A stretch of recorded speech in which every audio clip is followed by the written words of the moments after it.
Assalamualaikum warahmatullahi wabarakatuh. Waalaikumsalam warahmatullahi wabarakatuh. Bagaimana kabar hari ini? Baik ya? Masuk semua? Masuk ya? Kita absen dulu.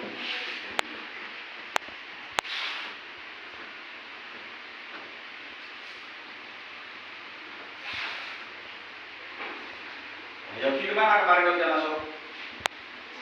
Sakit. Sudah sembuh?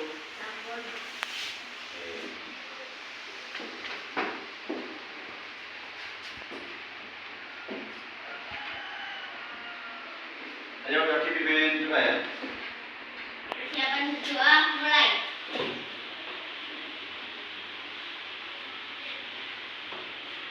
Selesai. Oke, anak PR yang kemarin sudah dikerjakan atau belum? Sudah. Ada yang belum? Nanti setelah jalan Pak Meta tadi dikumpulkan ya, untuk PRK yang kemarin. Terus yang selanjutnya anak-anak, terima kasih dengan Bapak nanti di sini ada materi namanya teks berita. Nanti juga kita mencoba praktek bagaimana menulis teks berita itu ya. Jadi nanti diusahakan semuanya setelah nanti waktu pelajarannya nanti untuk membuat teks berita yang nanti ada.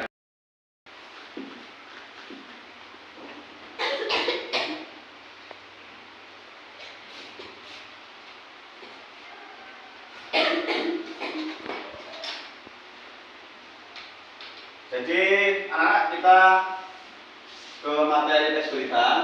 Nanti di sini kita akan menjelaskan ada beberapa penjelasan yang perlu Pak Minto sampaikan ke kalian. Nah, terkait dengan teks berita ini,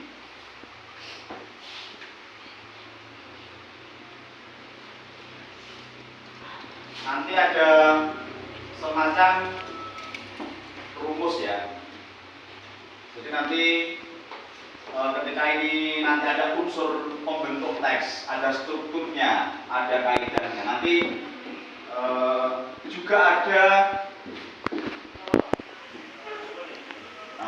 4W1H ya. Jadi nanti rumus ini nanti kita akan aplikasikan ke bagaimana kalian dalam membentuk atau dalam membuat teks berita itu ya. Jadi di dalam menulis teks berita nanti ada unsur pembentuk, ada strukturnya. Jadi struktur itu bagaimana kalian nanti menulisnya mulai dari pembukaan mungkin terus nanti ada isi dan penutup. Nah itu di dalamnya nanti ada, nah ini 4W1H ya. Buku catatannya kalau dikeluarkan.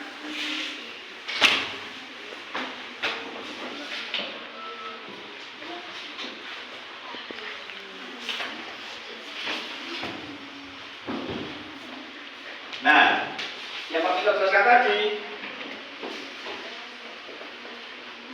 ada rumus dalam menulis berita itu teman-teman ya. Ada 5W, ada 5W, ada 1H. W yang pertama adalah what, di bahasa Inggris ya. What artinya apa? W yang kedua where, apa artinya? Di mana?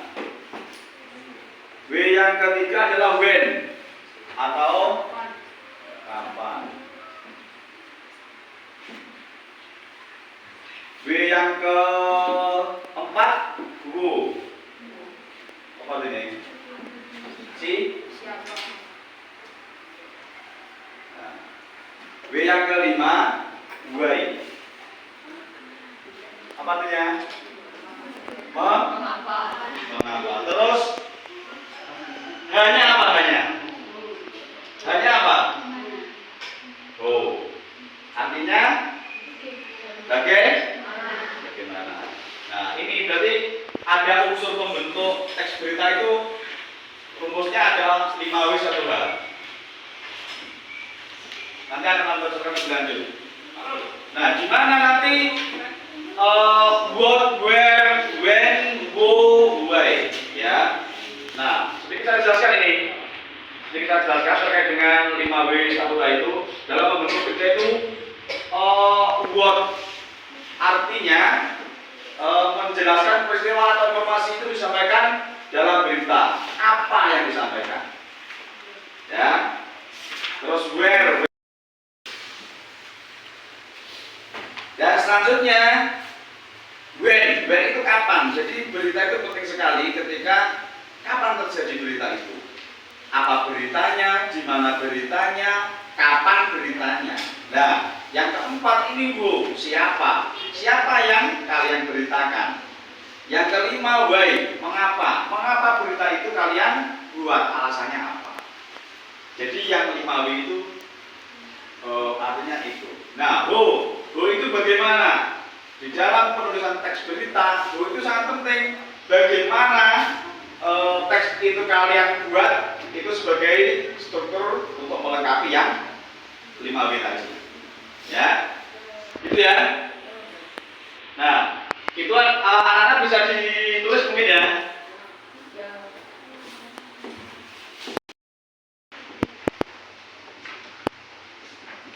Nah, anak-anak, selain 5W1H tadi juga ada struktur piramida terbalik. Tahu piramida? Tahu piramida itu bentuknya seperti ini ya. Nah, ini dibalik. Nah, seperti ini. Jadi pembentuk atau struktur yang Pak Milo cerita tadi ya, ada unsur, ada struktur. Nah, struktur ini ada tiga bagian. Ya, ada 3 bagian. Yang pertama adalah kepala. Ini bagian 1 ya. Bagian 1, bagian 2, bagian 3. Nah, untuk bagian-bagian itu ada tempatnya masing-masing. Yang pertama adalah kepala berita atau lead. Istilahnya lead, ya. Atau kepala berita. Nah, lead ini, kepala berita ini mencakup yang ini 5W1H. Terus yang kedua tubuh atau badan berita. Ini ya. Yang kedua, tubuh atau badan berita. Tubuh atau badan berita ini adalah pengembangan dari unsur-unsur yang sudah kita tulis 5W1H. Nah, ini adalah bentuk penyajian untuk menjelaskan dari kepala berita tadi atau lead-nya tadi. Kalau kepalanya ini mengandung unsur yang 5W1H, berarti nanti di badannya ini adalah juga unsur pembentuk. Nah, fungsinya apa? Tujuannya apa? Memberikan informasi lebih lanjut mengenai konteks beritanya. Tentang apa? Menjelaskan apa? Nanti akan selain kepala ini menjelaskan dari yang unsur ini, nanti badan berita ini juga menjelaskan terkait dengan informasi lebih lanjut dalam konteks berita itu. Nah, yang paling bawah ini adalah apanya? Ada kepala, ada badan, ada kaki. Nah, di sana ada namanya istilahnya kaki ya, atau ekor berita paling bawah sendiri. Nah, ini merupakan bagian penutup ya, merupakan bagian penutup dari berita. Isinya apa? Isinya adalah kesimpulan. Isinya adalah kesimpulan dan keseluruhan berita.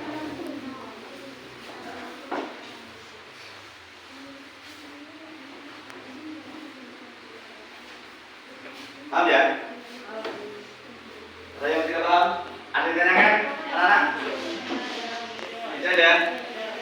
Ya, ditulis dulu